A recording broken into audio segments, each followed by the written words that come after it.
Une des caractéristiques prévisibles de la majorité de ceux qui parviennent à occuper un poste important, une position de pouvoir, que ce soit en politique, dans les affaires ou même en religion, est l'arrogance.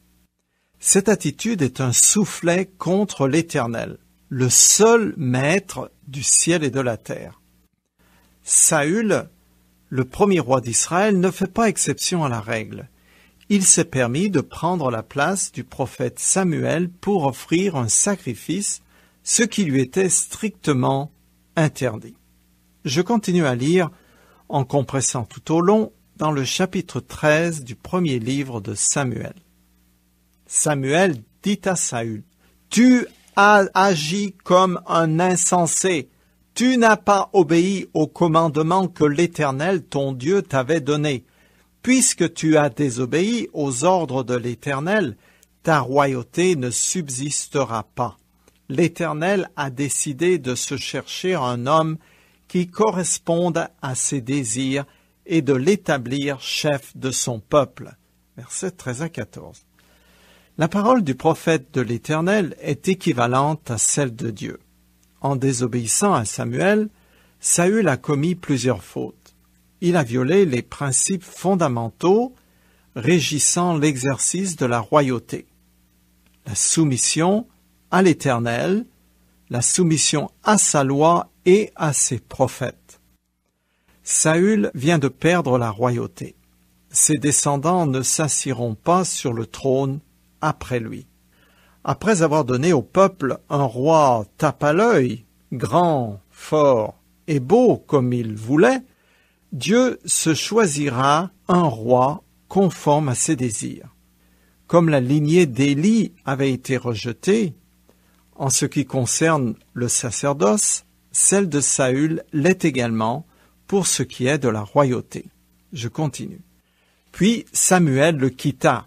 Saül dénombra la troupe qui se trouvait avec lui. Il lui restait environ 600 hommes. Saül et son fils Jonathan avaient pris position à Gibéa de Benjamin avec les gens qui leur restaient, tandis que les Philistins campaient à Michmash. Une troupe de choc sortit des camps des Philistins et se divisa en 3 compagnies. Versets 15 à 17. Saül et Jonathan n'ont plus que 600 hommes de troupes prêts à se battre, alors que les Philistins sont très nombreux. Leurs troupes de choc sont en fait des destructeurs dont le but est de pratiquer la politique de la terre brûlée. Ils font des razzias et détruisent tout sur leur passage afin de semer la panique parmi les habitants et démoraliser ainsi la population.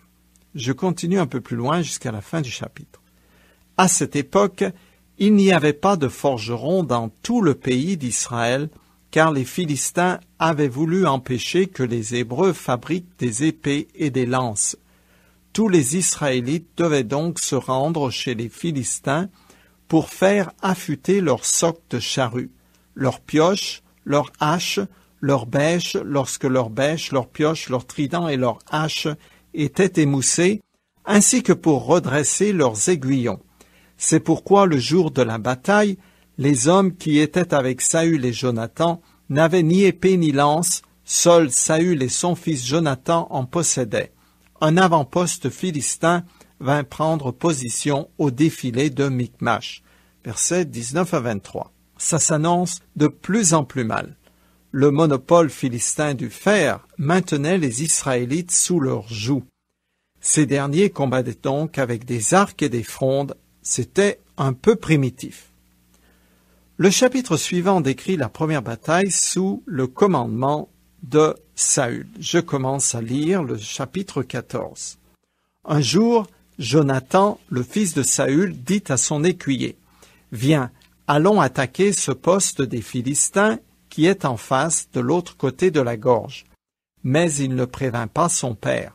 Saül se trouvait alors à la sortie de Gibéa avec ses quelques 600 hommes sous le grenadier de Migron. Il y avait aussi comme prêtre portant l'éphod Aïa, un descendant d'Élie qui avait été prêtre de l'Éternel à Silo. Personne n'avait remarqué que Jonathan était parti. Verset 1 à 3. Le poste des Philistins se trouvait en face du défilé de Michmash, un passage très étroit. Il s'y trouvait des rochers escarpés qui formaient des observatoires naturels. Saül était accompagné du grand prêtre qui portait l'éphod, c'est-à-dire qu'il avait avec lui l'Urim et le Thummim, les deux objets servant à consulter Dieu. Je continue plus loin en compressant le texte. Jonathan dit au jeune homme qui portait ses armes, « Viens et attaquons le poste de ces incirconcis. Peut-être l'Éternel agira-t-il en notre faveur, car rien ne l'empêche de sauver par un petit nombre, aussi bien que par un grand. » Lorsqu'ils se montrèrent tous deux aux hommes du poste des Philistins, ceux-ci s'écrièrent, « Tiens, voici des Hébreux qui sortent des trous où ils s'étaient cachés. » Ils leur crièrent, « Montez jusqu'à nous, nous avons quelque chose à vous apprendre. » Alors Jonathan dit à son serviteur, « Suis-moi là-haut, car l'Éternel donne à Israël la victoire sur eux. » Ils attaquèrent les Philistins qui tombèrent sous les coups de Jonathan, tandis que le jeune homme les achevait derrière lui. Ils massacrèrent ainsi une vingtaine d'hommes sur un espace de quelques mètres carrés. La panique se répandit dans le camp philistin, elle gagna toute la région et toute l'armée. Les avant-postes et la troupe de choc furent terrifiés à leur tour. De plus, la terre se mit à trembler. Dieu lui-même sema la panique parmi eux. Versets 6 à 15. On ne se faisait pas de cadeaux à cette époque, aujourd'hui non plus d'ailleurs. C'est grâce à l'action surnaturelle de l'Éternel que Jonathan extermine un avant-poste philistin et que la panique s'empare de toute l'armée ennemie. Ce fils de Saül était un homme courageux qui avait une grande foi en Dieu, ce qui n'était pas le cas de son père. Je continue en compressant. Les guetteurs postés par Saül autour de Gibéa de Benjamin virent les soldats du camp ennemi courir en tous sens et se disperser çà et là. Saül dit au prêtre Aïa, « Apportez l'éphod. » Pendant que Saül parlait au prêtre, le désordre augmentait dans le camp des Philistins. Alors Saül dit au prêtre, « Cela suffit, retire ta main. » Versets 16 à 19. Saül demande au prêtre de consulter l'Éternel sur ce qu'il doit faire. Mais, encore une fois, il perd patience et agit à nouveau avec précipitation. Je continue. Saül et ses hommes se rassemblèrent et s'avancèrent sur le champ de bataille. Et que virent-ils? Leurs ennemis étaient en train de s'entretuer à coups d'épée dans une mêlée indescriptible.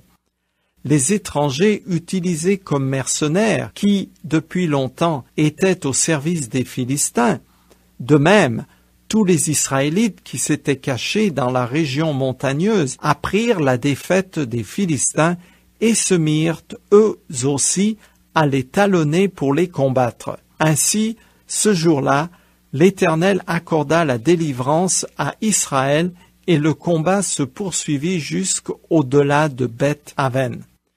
Versets 20 à 23. Malgré la conduite indigne du roi, l'Éternel délivre son peuple du joug philistin. Cependant, Saül avait fait plus d'une gaffe. Je continue en compressant. Les hommes d'Israël étaient exténués, car Saül les avait placés sous cette imprécation. « Maudit soit l'homme qui prendra de la nourriture avant le soir, avant que je me sois vengé de mes ennemis. » Personne n'avait donc rien mangé. Toute l'armée avait atteint un bois où du miel coulait jusque sur le sol. En arrivant, les hommes virent bien ce miel qui ruisselait des rayons, mais aucun d'eux n'osa y toucher et en porter à sa bouche par respect du serment. Toutefois, Jonathan, qui ignorait que son père avait fait prêter serment à tout le peuple, tendit le bâton qu'il tenait en main et trempait le bout dans le rayon de miel, puis il le porta à sa bouche. À ce moment, l'un des soldats l'avertit en disant « Ton père a adjuré le peuple par un serment en disant « Maudit soit l'homme qui prendra aujourd'hui de la nourriture. C'est pour cela que tous sont épuisés. Jonathan déclara, « Mon père fait le malheur du pays. » Versets 24 à 29. Saül a placé ses troupes sous une imprécation, sous la malédiction divine, s'ils ne lui obéissent pas. En tant que roi, il en avait l'autorité. Jonathan dénonce comme stupide une telle décision arbitraire et hâtive. Saül est en train de faire une grosse crise égocentrique. Pour lui, cette bataille contre les Philistins est une affaire personnelle et non un combat pour l'honneur de l'Éternel et la sécurité de son peuple. Je continue en compressant. Les Israélites battirent ce jour-là les Philistins. Ensuite, les hommes étaient si épuisés qu'ils se ruèrent sur le butin. Ils prirent des moutons, des bœufs et des veaux, les égorgèrent sur place et les mangèrent avec le sang. On va dire à Saül que les hommes étaient en train de commettre une faute contre l'Éternel en mangeant des bêtes avec le sang. Alors le roi s'écria, « Vous êtes des infidèles, roulez immédiatement vers moi une grande pierre. » Puis il ajouta, « Répandez-vous dans l'armée, et dites à chacun de venir m'amener son bœuf ou son mouton et de l'égorger ici. Ensuite vous en mangerez et vous ne commettrez plus de faute contre l'Éternel en mangeant ces bêtes avec le sang. » Chacun amena donc pendant la nuit le bétail qu'il avait sous la main, et on l'égorgea en cet endroit. Saül bâtit un autel à l'Éternel. Ce fut le premier qu'il édifia en son honneur. Versets 31 à 35. La consommation de sang était strictement interdite par la loi. Mais les soldats étaient si affamés à cause du serment stupide de leur roi qu'ils n'ont pas pris le temps de saigner les animaux avant de les dévorer. Je continue plus loin. Saül interrogea Dieu. « Descendrai-je à la poursuite des Philistins? Les livreras-tu en notre pouvoir? » Mais Dieu ne lui répondit pas ce jour-là. Alors Saül convoqua tous les chefs du peuple auprès de lui et leur dit, « Faites des recherches et tâchez de savoir quelle faute a été commise aujourd'hui. Aussi vrai que l'Éternel qui vient de délivrer Israël est vivant, je jure que le coupable mourra, même s'il s'agissait de mon fils Jonathan. » Mais personne dans tout le peuple ne lui répondit mot. Versets 37 à 39. Saül consulte l'Éternel par l'intermédiaire du prêtre, mais Dieu ne lui répond pas parce que quelqu'un a effectivement violé l'imprécation du roi et parce que Saül était le représentant de Dieu. Sa parole faisait donc loi. Saül, fidèle à lui-même, se montre à nouveau irréfléchi et ne trouve rien de mieux que de faire un autre serment stupide. Finalement, c'est Jonathan qui est désigné comme le coupable. Je continue plus loin. Saül s'écria, « Oui, certainement, tu seras puni de mort, Jonathan. Que Dieu me punisse très sévèrement si je te laisse en vie. » Mais les soldats intervinrent et dirent, « Sûrement pas. Aussi vrai que l'Éternel est vivant, nous ne permettrons pas qu'un seul cheveu tombe de sa tête. » Ainsi, l'intervention du peuple sauva Jonathan et il ne fut pas mis à mort. Saül abandonna la poursuite des Philistins. Versets 44 à 46. Les soldats étaient demeurés silencieux pendant tout le temps des discours délirants de leur roi. Mais finalement, ils en ont assez et empêchent la folie meurtrière de Saül d'avoir libre cours. Après tout ce qui vient de se passer, Saül comprend qu'il ne peut plus compter sur le soutien de l'Éternel, alors il abandonne la poursuite des Philistins. Ces actes irréfléchis l'ont empêché d'obtenir une victoire complète sur les ennemis d'Israël. Je continue plus loin et finis ce chapitre en compressant. Une fois que Saül eut reçu la royauté sur Israël, il fit la guerre à tous les ennemis d'alentour, aux Moabites, dans le sud-est, aux Ammonites, à l'est, aux Édomites, dans le sud, au roi de Tsoba, en Syrie, et aux Philistins, dans le sud-ouest. Partout où il se tournait, il les malmenait. Il signala sa bravoure en battant les Amalécites et en délivrant Israël de ceux qui le pillaient. Saül avait des fils, ainsi que 2 filles, Mérab, l'aînée, et Michal, la cadette. Le général en chef de son armée était Abner, le fils de son oncle Ner. La guerre contre les Philistins se poursuivit avec acharnement pendant toute la vie de Saül. Dès que celui-ci remarquait un homme fort et courageux, il l'enrôlait dans son armée. Versets 47 à 52. Les Israélites voulaient un roi selon leur désir, ils l'ont eu. Nous voici arrivés au chapitre 15 du premier livre de Samuel, qui révèle encore davantage le triste personnage qu'est Saül. Il continue à désobéir à l'Éternel. Je commence à lire.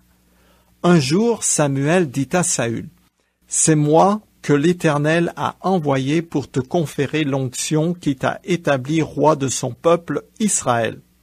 Maintenant donc, écoute les paroles de l'Éternel. » Verset 1.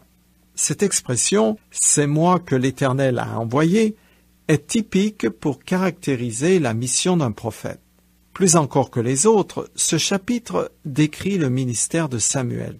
Il est le prophète de l'Éternel. Je continue. « Voici ce que déclare l'Éternel, le Seigneur des armées célestes. J'ai décidé de punir les Amalécites pour ce qu'ils ont fait au peuple d'Israël en se mettant en travers de sa route quand il venait d'Égypte. » Verset 2.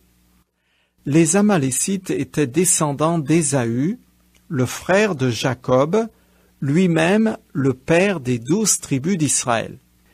Ils furent toujours des ennemis implacables des Hébreux. Bien avant que Saül n'entre sur scène, alors qu'Israël, tout juste sorti d'Égypte, était en plein désert, ils avaient sauvagement attaqué l'arrière-garde du peuple et fait un massacre. Ils avaient finalement été vaincus par Moïse, mais leur cruauté avait alors entraîné un décret divin contre eux. Je cite les passages. « L'Éternel dit à Moïse, « J'effacerai complètement le souvenir d'Amalek de sous le ciel. » Moïse érigea un autel qu'il appela Adonai Nissi. « Le Seigneur est ma bannière. » Puis il ajouta, « Puisqu'on s'est attaqué au trône de l'Éternel, l'Éternel fera la guerre à Amalek de génération en génération. Sans aucun respect de Dieu, ils vous ont rejoints sur votre route et ont attaqué par derrière les éclopés qui fermaient votre marche, alors que vous étiez épuisés et à bout de force. Lorsque l'Éternel, votre Dieu, vous aura assuré une existence paisible en vous délivrant de tous vos ennemis d'alentour, vous détruirez les Amalécites de dessous le ciel pour effacer leurs souvenirs. » Fin de citation. Dans le passé, les Amalécites ont fait partie de plusieurs coalitions contre Israël et ont récemment ravagé le pays. L'Éternel ordonne donc l'exécution de la sentence décrétée plusieurs siècles auparavant. Je continue le texte. « Maintenant, va les attaquer et voulez-moi en les exterminant totalement avec tout ce qui leur appartient. Sois sans pitié et fais périr hommes et femmes, enfants et bébés, bœufs, moutons, chèvres, chameaux et ânes. » Verset 3. Cet ordre de l'Éternel rappelle ce qui s'était passé lors des guerres de conquête quand Israël prit possession du pays de Canaan. C'est choquant pour nous, au XXIe siècle, parce que nous nous croyons civilisés, ce qui est très discutable. Mais là n'est pas mon propos. Dans l'Antiquité, et même aujourd'hui dans certains coins de la planète, les seules raisons qui font que des populations sont épargnées en temps de guerre est pour se les approprier.